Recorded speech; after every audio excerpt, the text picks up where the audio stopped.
Putih. Terima kasih Datuk Menteri Pertua.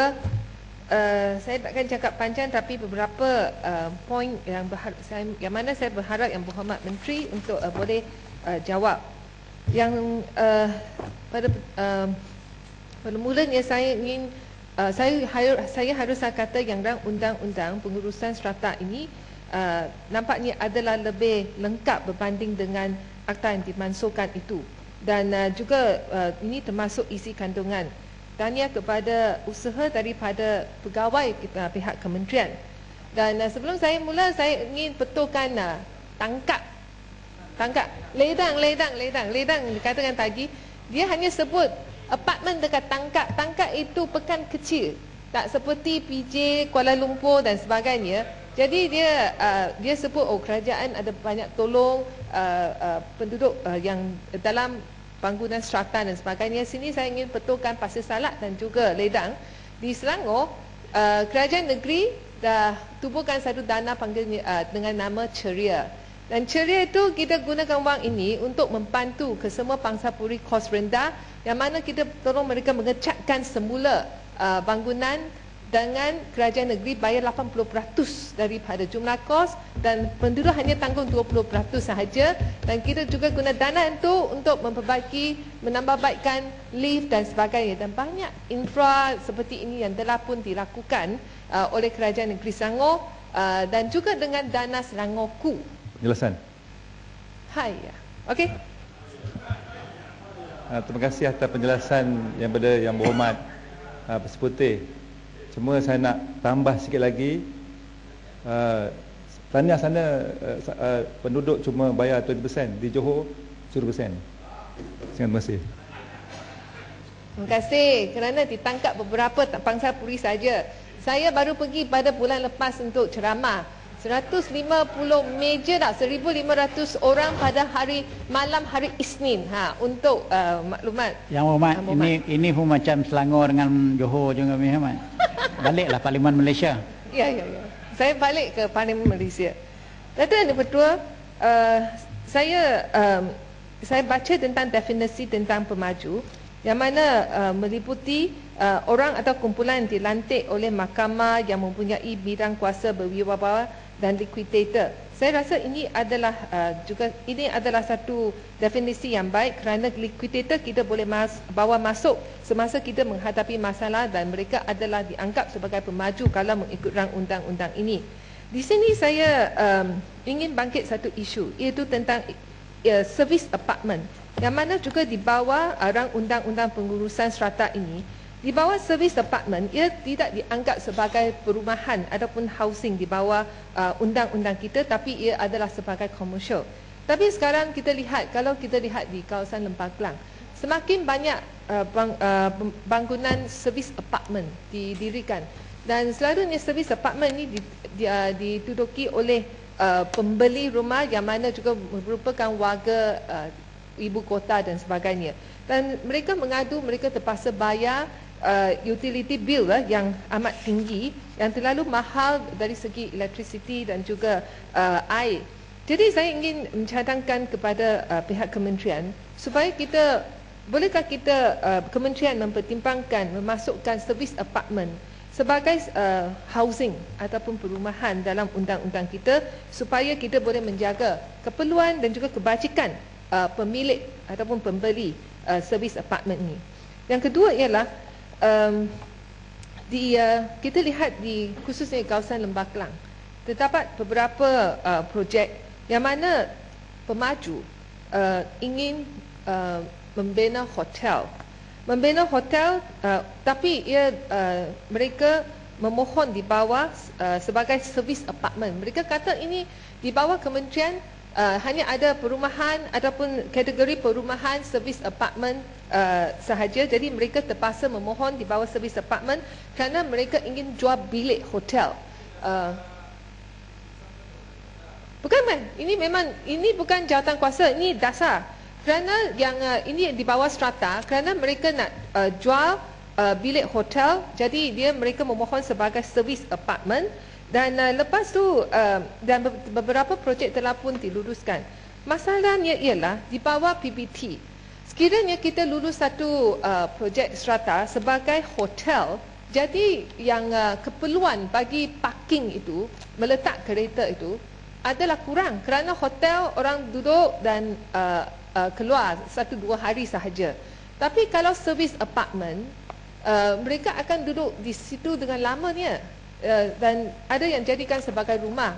Jadi kita lihat pemaju memohon di bawah mereka yang ingin menjual bilik hotel, mereka memohon di bawah servis apartment. Jadi ini mencetuskan masalah dan juga pergaduhan. Saya satu kes yang amat serius di Subang Jaya, di mana yang pemaju itu memohon untuk membuat hotel, tapi ia sebenarnya adalah servis apartment.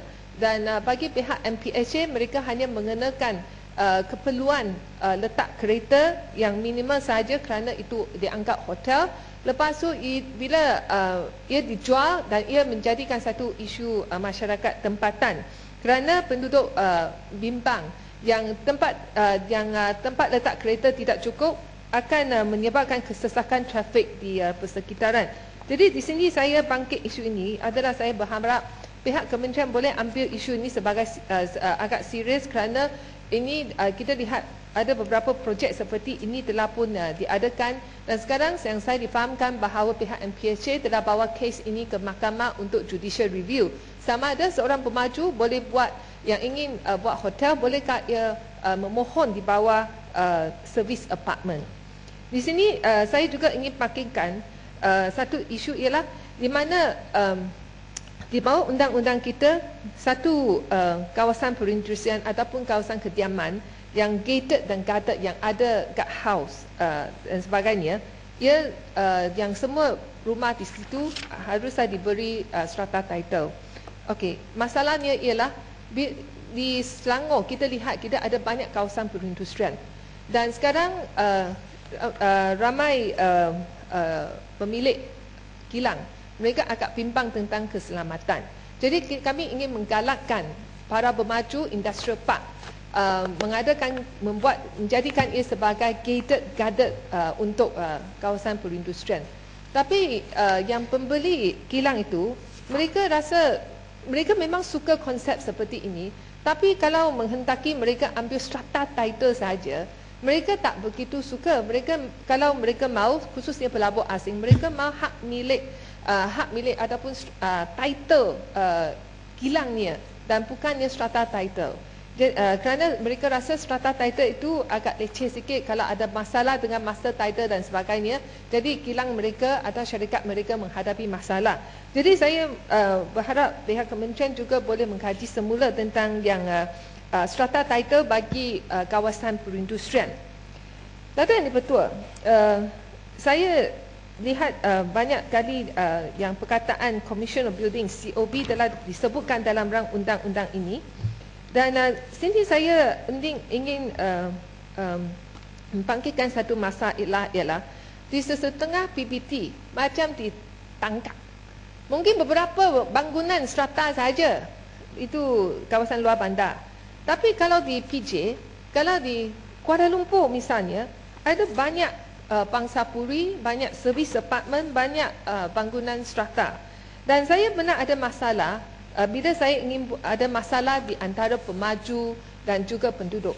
Bila kita nak buat appointment, nak berjumpa dengan COB di wilayah persekutuan, saya perlu tunggu 1 bulan ataupun 2 bulan baru dapat temu janji.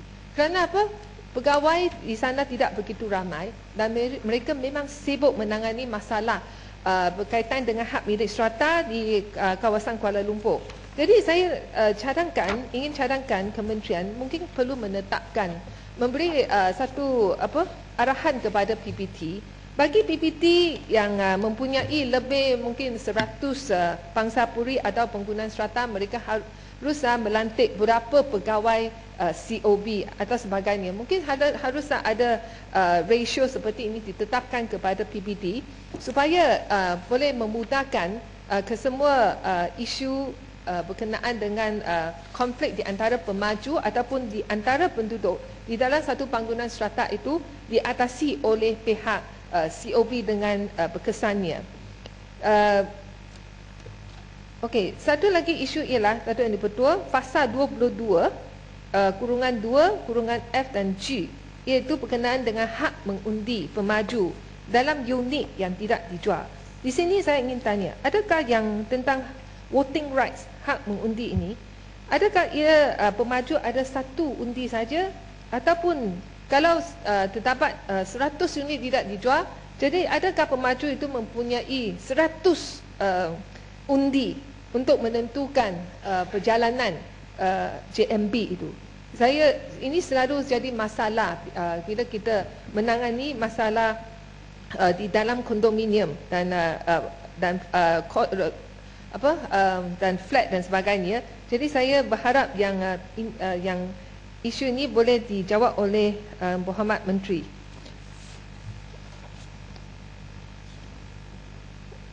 Datuk Yang di-Pertua, yang